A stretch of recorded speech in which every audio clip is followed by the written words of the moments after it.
क्या भगवान बुद्ध, जिन्होंने पूरी दुनिया को अहिंसा परमो धर्मः और जीवों पर दया करने का संदेश दिया, वे स्वयं मांस खाते थे? यह एक ऐसा सवाल है जो सदियों से चर्चा का विषय रहा है।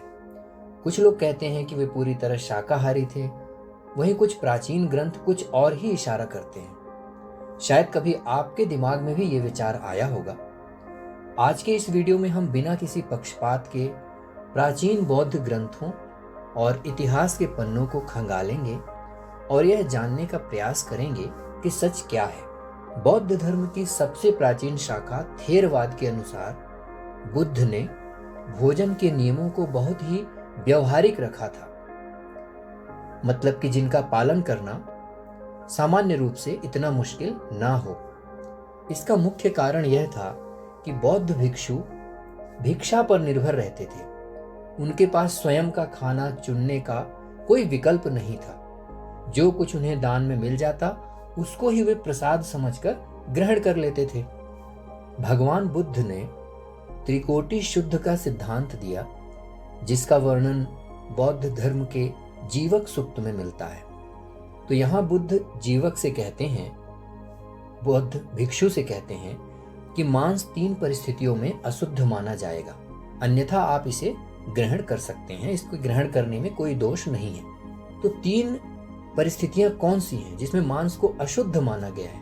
तो पहली परिस्थिति है अधिष्ठम, जिसका मतलब है कि भिक्षु ने अपनी आंखों से उस जानवर को वध होते हुए न देखा हो, यानी जानवर को भिक्षु के सामने न मारा गया हो। दूसरी शर्त है, दूसरी जो परिस्थिति है वो है असुतम, मतलब कि भिक्षु ने यह ना सुना हो कि उस जानवर को विशेष रूप से उसके लिए मारा गया है। भिक्षु ने यह नहीं सुना हो कि उस जानवर को उसके भोजन के लिए मारा गया हो। और तीसरी जो परिस्थिति है वो है अपरिसंकितम, मतलब कि भिक्षु के मन में संदेह भी नहीं होना चाहिए, शंका भी नहीं होना चाहिए कि भोजन दान करने वाले ने उस जीव की हत्या केवल भिक्षु को मांस खिलाने के उद्देश्य से की है। तो ये 3 परिस्थितियां भगवान बुद्ध ने बताई हैं जिसके हिसाब से मांस खाने को अशुद्ध माना गया है।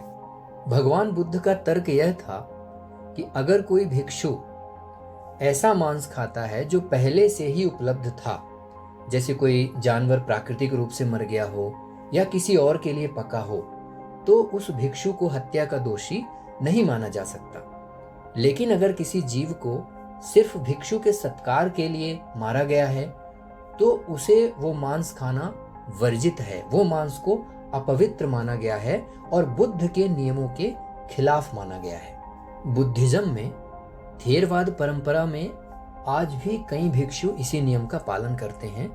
वे अपनी तरफ से मांस नहीं मांगते और ना ही हत्या को बढ़ावा देते हैं। लेकिन अगर भिक्षा में उन्हें श्रद्धापूर्वक कुछ दिया जाता है जो त्रिकोटि शुद्ध है, मतलब कि जो 3 परिस्थितियां बताई गई हैं उनके अनुसार शुद्ध है, तो वे उसको स्वीकार कर लेते हैं। तो बुद्ध का यह नियम दिखाता है कि वे अतिवाद के बजाय उस समय की सामाजिक स्थितियों के साथ सामंजस्य बिठाने वाले मध्यम मार्ग के पक्षधर थे।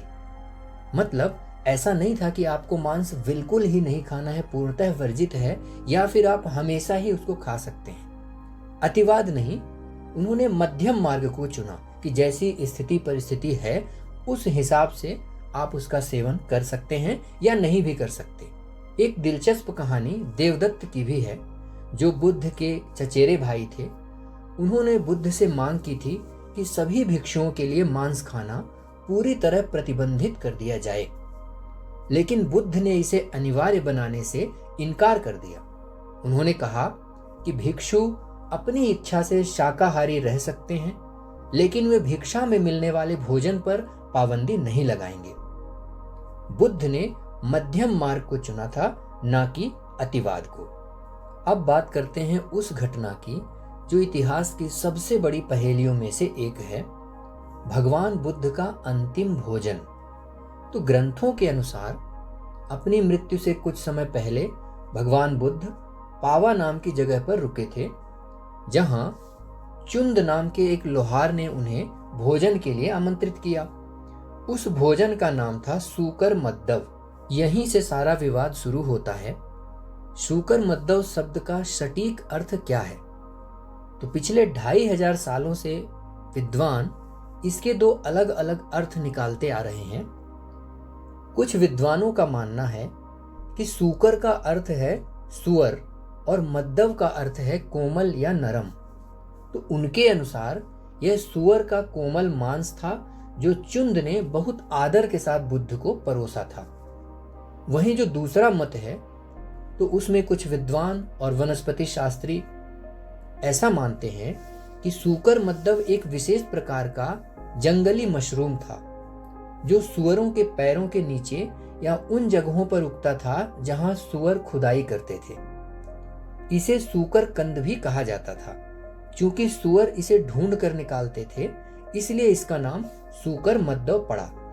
एक और दिलचस्प तर्क यह भी है कि शायद कोई कंदमूल या ऐसी जड़ थी जिसे सुअर बड़े चाव से खाते थे। तो बुद्ध को परोसा गया वह जो भोजन था सूकर मद्दव वह जहरीला हो गया था, जिसकी वजह से बुद्ध की जो स्वास्थ्य है, उनकी जो तबीयत है वो खराब होने लगी थी और वो मरणासन्न स्थिति में आ गए थे। लेकिन फिर भी उन्होंने मृत्यु से पहले ये कहा था कि जिस भी व्यक्ति ने मुझे यह भोजन दिया है उसको दंडित ना किया जाए, चाहे वह मांस था या मशरूम। यह घटना हमें बुद्ध के उस संदेश की याद दिलाती है जहां भोजन से ज्यादा महत्वपूर्ण यह है कि देने वाले की श्रद्धा और ग्रहण करने वाले की करुणा कितनी है। जैसे जैसे बौद्ध धर्म फैला, इसकी विचारधारा फैली, महायान संप्रदायों के ग्रंथों जैसे लंका अवतार सूत्र है उसमें मांस खाने की कड़ी शब्दों में निंदा की गई है। यहां तर्क दिया गया है कि अगर कोई मांस खाता है तो वह जीवों के प्रति करुणा कैसे रख सकता है। यही कारण है कि आज चीन, वियतनाम, कोरिया जैसे देशों के अधिकांश बौद्ध भिक्षु पूरी तरह से शाकाहारी होते हैं। तो सच क्या है? ऐतिहासिक रूप से ऐसा लगता है कि बुद्ध ने भोजन को लेकर बहुत कड़े नियम नहीं बनाए थे, क्योंकि भिक्षु दूसरों के दान पर निर्भर रहते थे। लेकिन उनका पूरा जीवन और दर्शन अहिंसा की नींव पर टिका था।